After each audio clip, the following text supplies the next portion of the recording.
Assalamualaikum warahmatullahi wabarakatuh. Alhamdulillah rabbil alamin.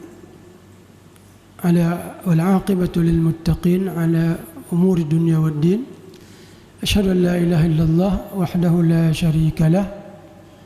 Wa asyhadu anna Muhammadan abduhu wa safiyuhu min khalqihi wa habibuh. Nashhadu annahu qad ballagha ar-risalah وأدى الأمانة ونصح للأمة وتركنا على المحجة البيضاء ليلها كنهارها لا يزيغ عنها إلا هالك اللهم اجمعنا به كما آمنا به ولم نره ورزقنا حوضه واسقنا من يده الشريفة شربة لا نظمأ بعدها أبدا. Hadirin sidang jamaah salat subuh yang dirahmati Allah, melanjutkan materi yang kita sampaikan di hari khutbah kemarin, hari Jumat. Ada yang terputus atau tidak lengkap karena terpengaruh dengan waktu ya. Pada saat menyampaikan terlihat jam, menduga sudah agak panjang, jadi saya akhiri khutbah.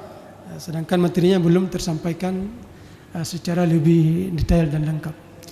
Baik, pada pertemuan kali ini kita akan melanjutkan sisa dari materi kemarin.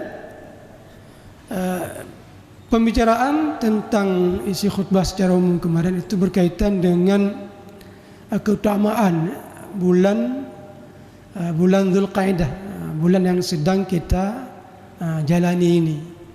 Sisa dari bulan Dzulqa'dah, dan kita ketahui bersama bahwa bulan Dzulqa'dah ini setiap bulan ya, bulan-bulan yang lain ada peristiwa-peristiwa sejarah yang terjadi di bulan itu, ada fadilah-fadilah yang ada di bulan tersebut, mungkin tidak ada di bulan yang lain sebagian, seperti bulan Ramadan ya, bulan Ramadan. Kemudian nanti 10 awal dari bulan Zulhijjah itu ada fadilah-fadilah yang luar biasa. Dan sekarang kita berada di bulan Dzulqa'dah. Ada peristiwa-peristiwa. Di antara peristiwa itu adalah Rasulullah tidak pernah melakukan umrah. Dari 4 kali Rasulullah melakukan umrah kecuali di bulan ini. Jadi selalu Rasulullah memulai umrah beliau, berniat untuk umrah itu di bulan ini. Tidak pernah terjadi di bulan lain. Dan Rasulullah 4 kali cuma selama Islam beliau berumrah. Umrah yang pertama yaitu umrah yang tidak jadi, ya, umrah yang tidak jadi, itu disebut dengan umrah Hudaybiyah. Kenapa tidak jadi? Karena Rasulullah sudah memakai ihram, sudah berniat, sudah membawa hewan untuk disembelih dengan 1.400 jumlah sahabat, dan diikut sertakan istri beliau Ummu Salamah pada saat itu. Tapi dihalangi. Tidak hanya orang Quraisy yang menghalangi, ya. Tidak hanya orang, tapi Allah juga menghalangi dengan hikmah yang diinginkan oleh Allah. Mana bukti Allah menghalangi? Pada saat onta Rasulullah berjalan, onta itu tidak mau lagi berjalan. Padahal onta ini selalu lancar dalam perjalanan. Onta yang ditunggangi oleh Rasulullah pada saat itu adalah onta yang ditunggangi pada saat Rasulullah melakukan hijrah. Jadi pada saat Rasulullah melakukan hijrah dengan Abu Bakar, Rasulullah diberikan oleh Abu Bakar onta yang sangat bagus, Al-Qaswa namanya. Tapi Rasulullah tidak ingin diberikan percuma. Ya, Rasulullah membayar. Padahal sudah diberikan oleh Abu Bakar, tapi Rasulullah tetap membayar. Dan onta itu yang digunakan untuk berjalan menuju Mekah. Pada saat Rasulullah kembali ke Mekah dengan tujuan dan niat untuk umrah, ya, bukan haji. Haji belum diwajibkan. Tahun ke-6 Hijriah haji belum diwajibkan. Haji diwajibkan tahun ke-10. Ada yang mengatakan tahun ke-9 ya, tahun ke-9. Hadirin Allah, jadi tidak hanya masyarakat Quraisy yang tidak punya keinginan atau memberi izin kepada Rasulullah untuk masuk Mekah, tapi Allah juga menghalangi, ya, menghalangi. Sehingga pada sahabat protes, marah kepada unta Rasulullah. Unta kau batat, hitam jali, ya, kamu go. Rasulullah memberitahu kepada mereka, tidak, unta ini tidak mogok, nggak pernah mogok dia. Ya, wa malaha bi khuluqin halaatil ibil, unta tidak lagi mau berjalan, dibantah oleh Rasulullah, tidak. Ini bukan kebiasaan unta ini, akan tetapi dia dihalangi oleh habisul fil. Habis orang yang menghalangi artinya. Al-fil gajah.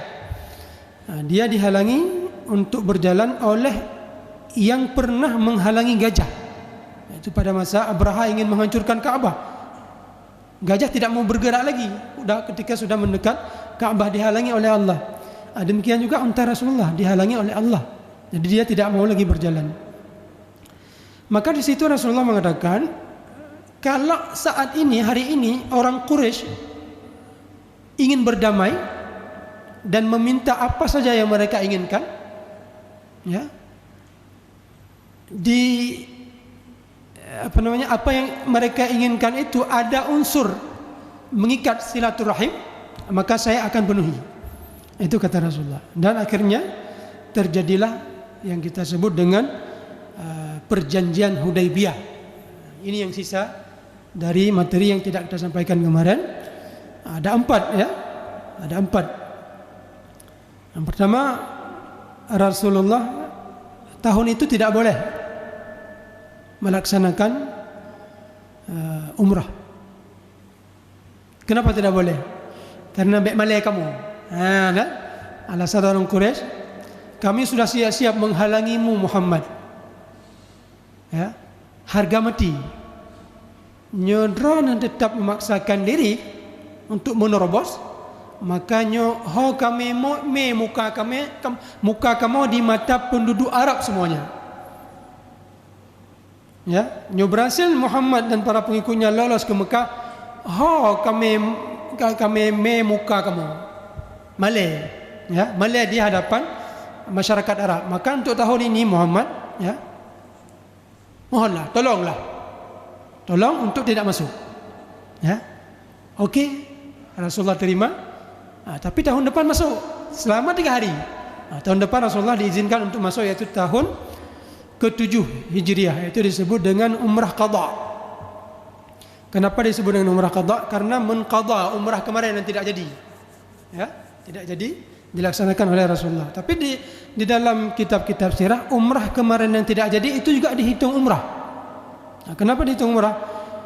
Karena Rasulullah sudah berniat, sudah berencana. Kemudian ketika tidak jadi, Rasulullah menyembelih.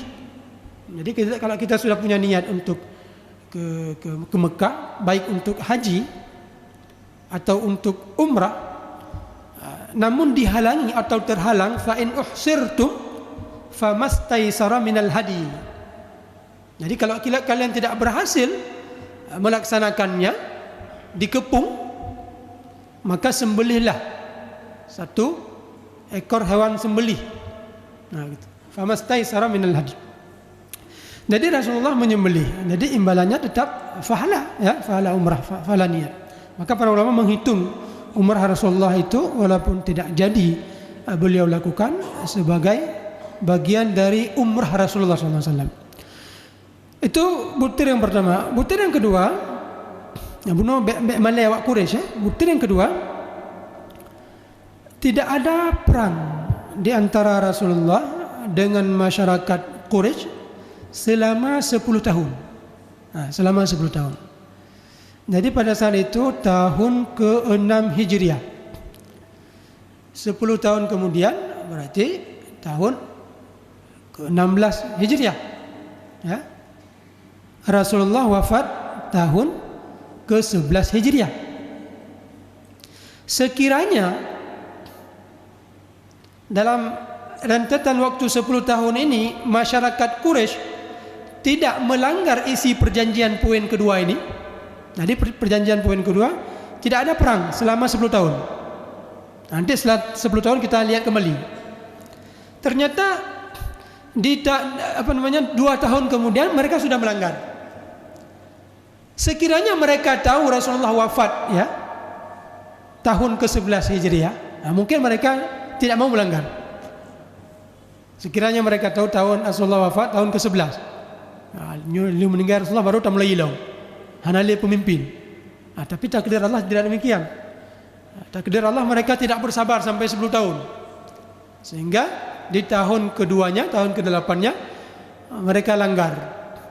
Pelanggarannya bagaimana? Pelanggarannya berkaitan dengan poin ketiga.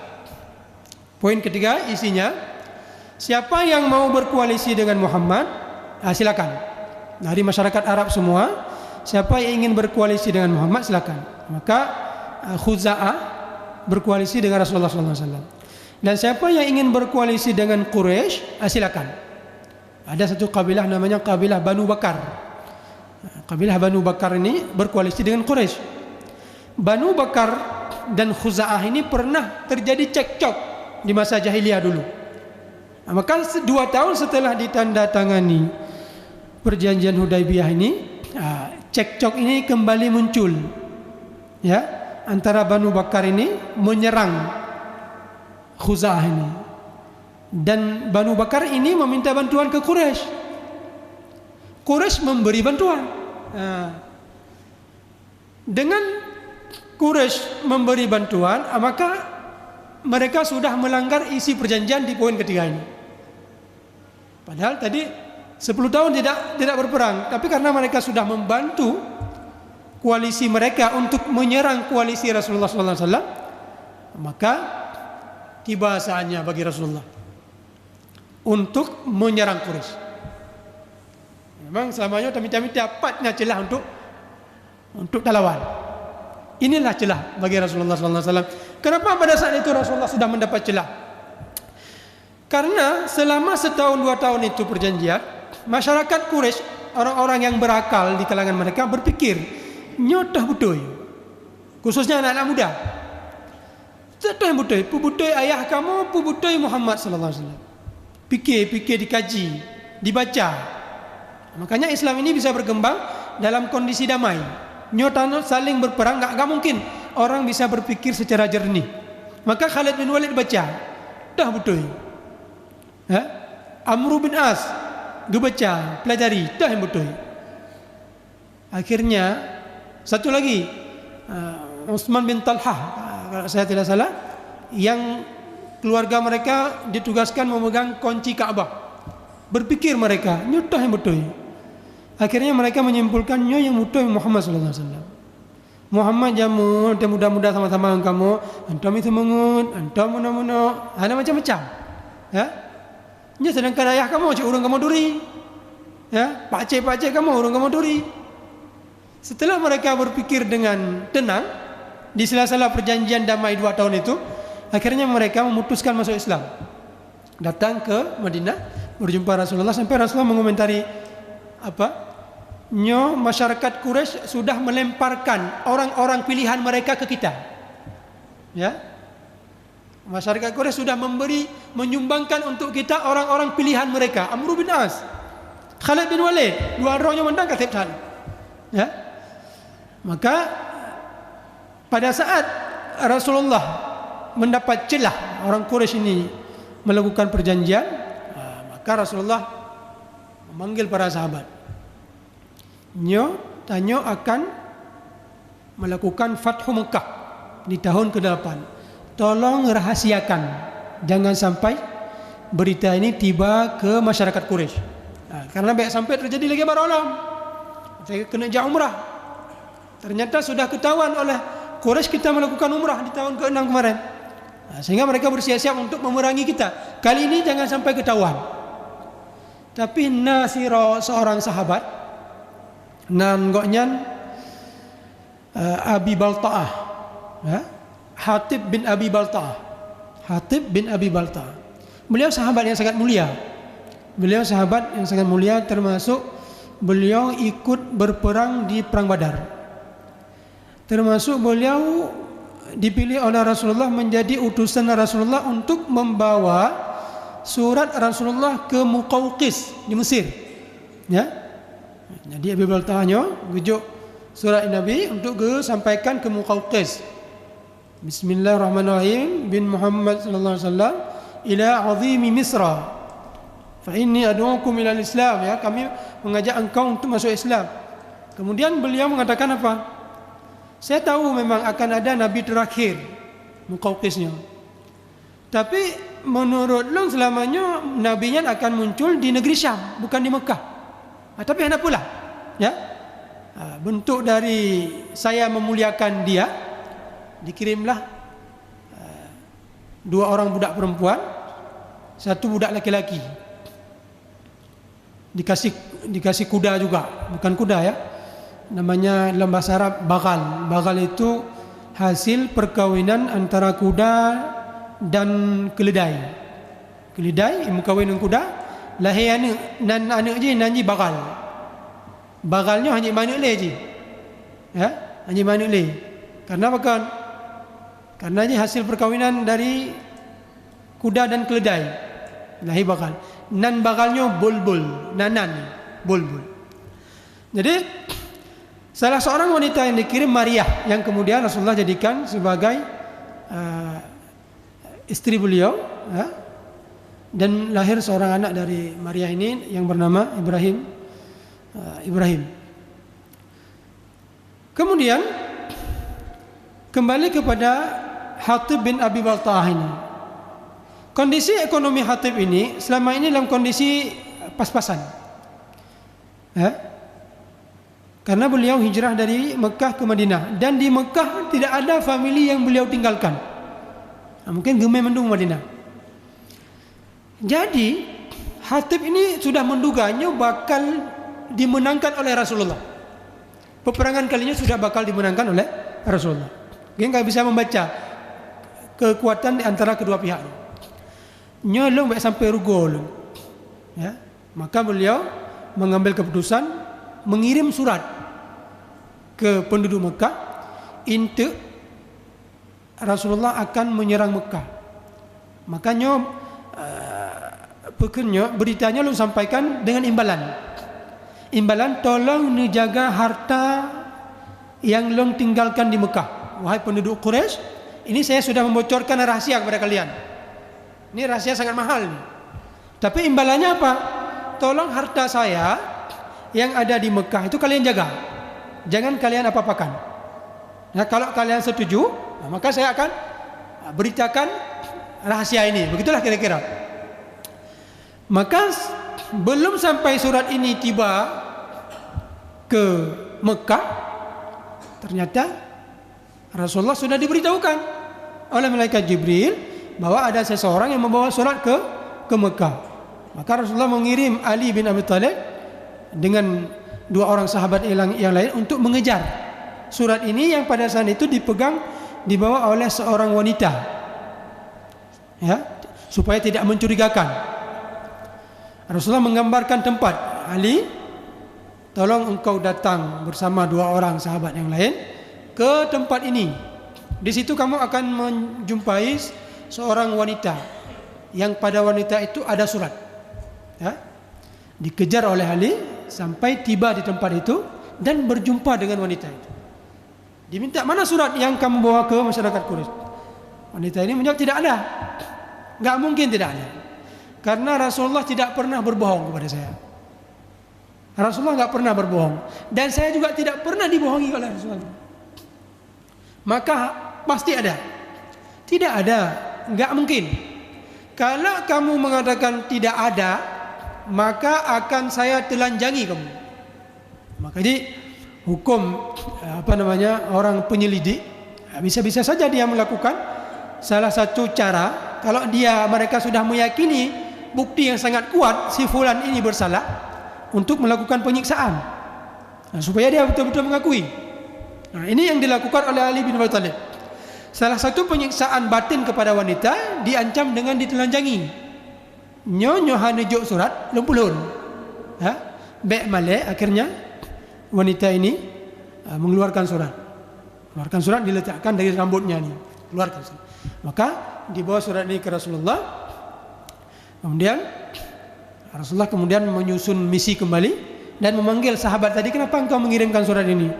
Ya Rasulullah, lonna harta dia Rasulullah. Beda dengan sahabat-sahabat lain. Nah, jadi Rasulullah mengerti juga Rasulullah. Ya, beban ka salah je mandum. Hana mufhum. Tapi Rasulullah memahami perasaan orang. Itu yang mengkasalah orang, nyu sika salah. Kamu dia salah. Hana, tolong dah pahami, pakainya salah. Ya, mungkin nak sebab. Maka Rasulullah memahami, pakan sampai tega ni nak bocorkan rahasia alun. Ya Rasulullah, awak lain na yang jaga harta na keluarga ini. Sedangkan long hana keluarga alun. Maka long sampaikan bawaannya supaya dia jaga harta alun. Okey, Rasulullah memaafkan. Ya, padahal Umar bin Khattab kamu ingin dibunuh sahabat ini. Tapi Rasulullah maafkan. Bahkan salah satu penyewa Rasulullah maafkan, beliau ini adalah sahabat yang pernah ikut perang Badar. Sahabat yang pernah ikut perang Badar itu kata Rasulullah, i'malu ma syi'tum. Kerjakan apa yang kalian sukai. Allah telah mengampuni dosa kalian. Itulah penghargaan Rasulullah kepada mereka. Kemudian poin yang terakhir, yang keempat, ini poin yang sangat merugikan umat Islam. Makanya kita pada saat terjadi baik sekarang ini atau di masa yang akan datang, ada terkesan hal-hal tertentu ya yang dilakukan oleh pihak-pihak tertentu termasuk pemerintah. Mungkin terkesan nyuruh godat umat Islam. Jangan terlalu cepat marah juga kita. Ya, mari kita belajar dari sirah, dari sejarah Rasulullah. Ada kadang-kadang merugikan kita, tapi di belakang hal yang merugikan itu akan menguntungkan kita. Nah, ini poin yang keempat ini. Apa poinnya? Man aslama min Quraisy, ya, duna idni waliyihi yuraddu ila waliyihi. Siapa di kalangan Quraisy yang masuk Islam tanpa izin walinya, ayah aja dah setuju. Dia dah masuk Islam tapi ada izin dari ayah, maka dikembalikan ke Quraisy kembali. Dipaksakan untuk balik. Tapi kebalikan, kalau ada orang Madinah, orang yang sudah masuk Islam, kemudian ingin murtad kembali ke Quraisy, maka tidak punya hak Rasulullah mengembalikan mereka. Nyo kan sangat merugikan. Bahkan ke awak drone aja, ke kamu aja. Tapi Rasulullah terima.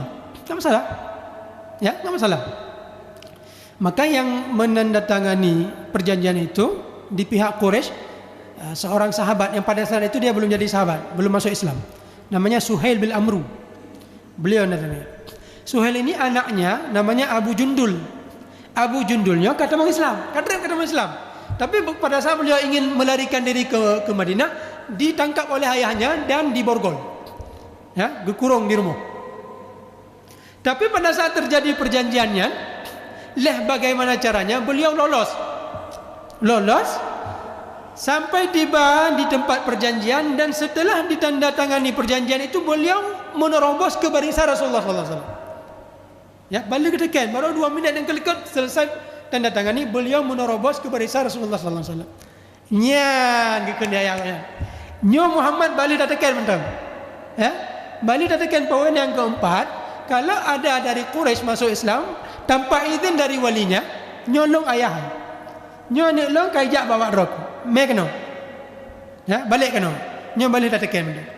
Maka di depan matanya, ya, di depan mata Rasulullah, di depan mata para sahabat, di depan mata anaknya ini, Kiban perasaan putih anaknya, yang selamanya bertahan hidup memperjuangkan agama di masyarakat Quraisy, tapi berhasil meneroboskan diri untuk melarikan diri, tapi harus dikembalikan kembali ke ayahnya.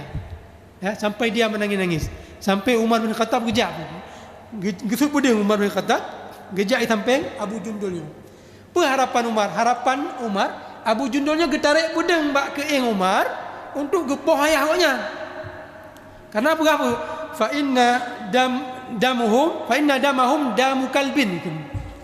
Darah awak kapunya darah anjing. Makanya kemarin kita sudah menceritakan, boleh enggak kita ucapan kotor? Nyata kan orang Islam, orang gagak akai mendu. Ya? Baik fikir pang gagak akai, kaki gagak akai mana tidak? Kita juga diajari oleh bro akal itu aku. Ya, nyo itu nak dan nak. Nyo dilecehkan, kita lecehkan mereka. Umar kepegang pun darah yang darah saya. Kata, ya memang lagi kan. Kondisi menuntut lagi kan. Abu Bakar pun pegang. Ya, pergi kamu menjilat kemaluan berhala Lata. Bahkan karena enggak tuduh para sahabat melarikan diri untuk membantu Rasulullah SAW. Jadi dalam Islam ada hal-hal yang tidak sepenuhnya begini, ya. Ada yang hal yang lain menurut sejarah yang kita lihat. Lagi Ali bin Abi Thalib. Ali bin Abi Thalib pernah getampar Hasan. Ini dalam sejarah seperti itu. Disebutkan dalam tarikh Al-Khulafa yang dikarang oleh Imam Sayuti. Pada saat Ali menugaskan Hasan dan Husain, Abdullah bin Zubair untuk menjaga rumah Utsman supaya tidak ada satupun yang berhasil lolos ke dalam rumah Utsman karena Utsman sedang dalam terancam. Ternyata ada yang lolos. Berarti kan hanya gak jaga. Di antara yang ditugaskan menjaga adalah Hasan dan Husain. Gejak Ali benge getampar anu. Ini kata tampar anu kena pelanggaran undang-undang. Tidak. Anu salah bacut kata tamparnya masalah. Ya. Salah bacut kata tamparnya masalah. Tapi salah raya ha mungkin hai singoh baik apa gak lebe, ha mungkin. Emosional tanya tidak sampai seperti itu, tapi lebih dari itu. Sampai tertampar baru puas. Begitulah Islam dari sejarah ya kita lihat ada hal-hal yang tidak bangka Islam ini kan lembut, Islam ini kan baik, mengajak kepada kebaikan, akan lembut tapi tidak.